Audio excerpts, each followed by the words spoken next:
I don't know about you guys, but I have never wanted to be a lawyer. I just don't see myself having to read and memorize so many laws and documents and having to deal with stupid clients. It actually sounds like hell to me. And I think this is a popular opinion. Do you know what's also popular? Phoenix Wright, Ace Attorney, a video game that was originally released for the Game Boy Advance, who was then turned into a DS game that became a huge and successful franchise. And today, I use the first game as a base for us to explore how that came to happen. 4 is the number of elements that make being a lawyer actually fun. Violence. When I mention the word lawyer, I'm sure you think about stuff like reading papers, interrogating witnesses, giving an argument in front of a jury, to say a few. Ace Attorney has those, of course, but that's on top of the witnesses being fucking monsters, man. For example, the very first murderer that you encounter gets so anxious and stressed with your questioning that he takes his wig and throws it at you, and that was on Phoenix's first day, dog. And the series just gets crazier and crazier. You end up fighting against literal demons. I'm sure Phoenix didn't sign up for this. Detective work. When I played the game for the first time when I was a kid, I didn't think much about it, but it's crazy how much illegal stuff Phoenix gets away with.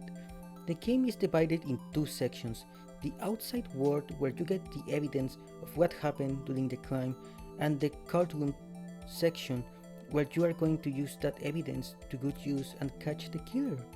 So far so good, right? But and this is just talking about the first game, okay? Phoenix steals a fuck ton of evidence. Like, take just case 2 for example, taking the wiretap from April May's room and add it to the court record without telling anyone, searching hotel rooms and offices without permission. Although he does this basically everywhere, Phoenix doesn't give a fuck, entering Red White's office without a warranty of any kind. This is the first game, so things are rather light surprisingly, but by the time we reach the third game in the series, Trials and Tribulations, Phoenix has this shit down, and I love it though. Gay. Another thing that happened when I was a kid is that I completely missed the whole relationship between Phoenix and Edgeworth. I was dead ass like, oh wow, they are really good friends. In my defense, years later, when I replayed the game, I noticed immediately what was going. I love the design of the characters. You can see how Phoenix's tie is the same color as Miles' suit, and how that's a way to symbolize that he keeps him close to his heart.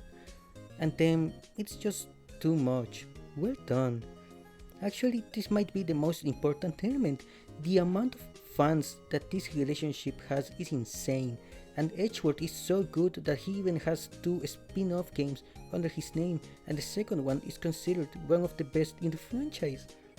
And last but not least, the characters.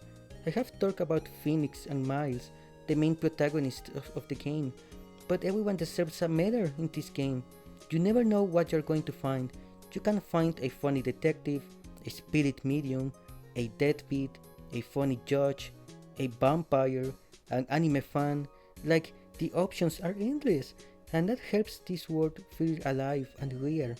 It's exaggerated, but I'm sure we have all met a Larry in our lives, or met a very excited butler.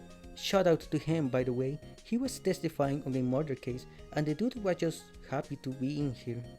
So yeah, what do you think? Do you agree with my assessment?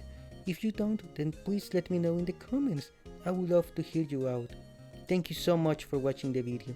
Any kind of like, comment and subscribe that you can give me helps me like you guys have no idea. Please have a good one.